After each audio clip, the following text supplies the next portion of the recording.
जैसा करोगे वैसा भरोगे। भगवत गीता में श्री कृष्ण भगवान ने कहा है कि कर्मों का फल हमें उसी तरह ढूंढ लेता है जिस तरह एक बछड़ा हजारों गायों के बीच अपनी माँ को ढूंढ लेता है। कर्म फल इंसान को भोगना ही पड़ता है।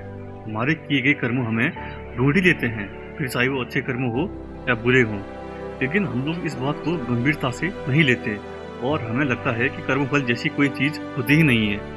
हम अक्सर उन लोगों के बारे में सोचते हैं जो दूसरों के साथ बुरा करते हैं, लेकिन फिर भी कोई उनका कुछ नहीं कर सकता। यही सोचकर हम ज्यादातर लोग बुरे काम करने लग जाते हैं। हम सब यह भूल जाते हैं कि कर्मों का हिसाब कभी भी तुरंत नहीं होता।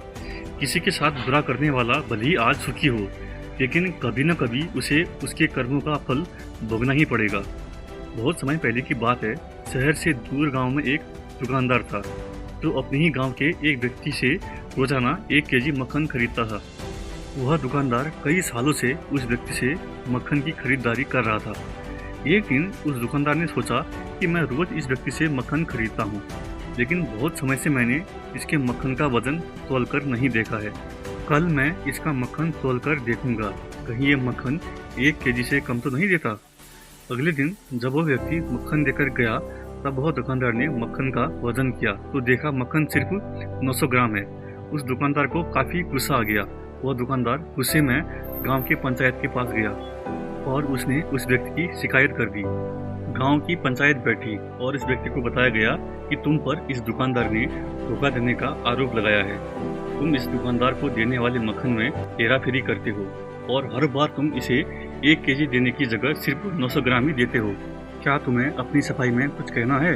वो व्यक्ति बोला, सरपंच जी, मैं तो एक गरीब आदमी हूँ, मेरे पास वजन तोलने के लिए कोई माप नहीं है। मैं रोज इस दुकानदार से अपने लिए 1 किलो गेहूँ खरीदता हूँ और अगले दिन उसी गेहूँ को तराजू के एक तरफ रखकर इस दुकानदार के लिए मक्खन तोलता हूँ। अब आपको जो भी पूछना है इस दुकानदार से पूछिए। पंचायत में बैठे सभी लोगों को पूरी सच्चाई समझ में आ गई और उन्होंने उस दुकानदार को गांव से बाहर करवा दिया। यह छोटी सी कहानी हमें यह बताती है कि जैसे कर्म हम करेंगे उसका रिजल्ट हमें वैसा ही मिलता है। हमारी चालाकी हमारा ही नुकसान कर देती है। हम जो भी दूसरों को देते हैं या दूसरों के साथ जैसा भी व्यवहार करते हैं, वह कभी न कभी लौटकर हमारे पास आ ही जाता है। किसी के साथ अच्छा करोगे तो आपके साथ भी अच्छा ही होगा। उसी तरह किसी का बुरा सोचोगे और बुरा करोगे तो आपके साथ भी बुरा ही होगा।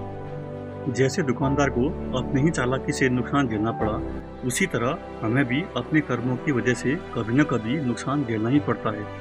दूसरों के साथ हमें बुरा करके हमें 1-2 बार 10 बार बच सकते हैं, लेकिन एक न एक दिन उसका परिणाम हमें भुगतना ही पड़ता है। हम अपने कर्मों के फल से कभी नहीं भाग सकते। बुरा करने वाले के साथ बुरा ही होता है, फिर चाहे वो आज हो या आने वाले 1 साल बाद। उसी तरह अच्छा करने वालों के साथ भी अच्छा ही होता है।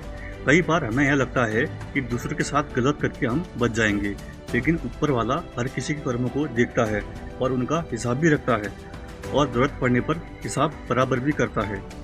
इसलिए कभी भी बिलर मत करो और ना ही कभी ये सोचो कि उल्टे सीधे काम करके हम बच जाएंगे। जिंदगी को बेहतर तरीके से जियो, ईमानदार बनो। ज़्यादा कमाने या सिर्फ अपना ही फायदा देखने के चक्कर में किसी के साथ गलत मत करो। हमेशा याद रखो, जैसा करोगे वैसा भरोगे।